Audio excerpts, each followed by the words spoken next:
How to make this not so simple effect.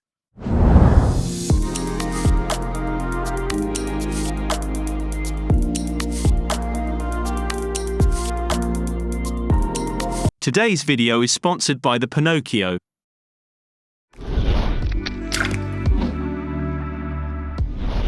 Open your clip in the Fusion page and bring a planar tracker. Make sure that you are in the first frame and hit the Set button. Change the tracker type to Hybrid and draw a rough shape around the face of your subject.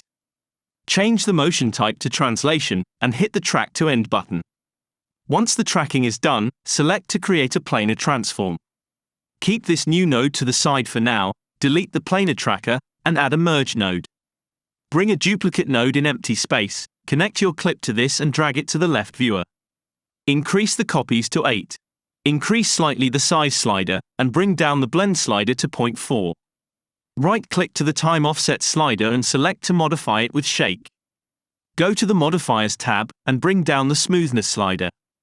Right-click on the minimum slider and select Expression. Type this simple expression in the box, time -10. For the maximum slider, select Expression again, and type in time. Bring a frame average node after, change the sample direction to both, and increase the frame slider.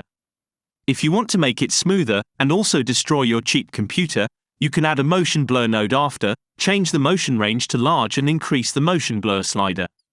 Connect it to the merge as a foreground. Select the merge node and add an ellipse mask on it.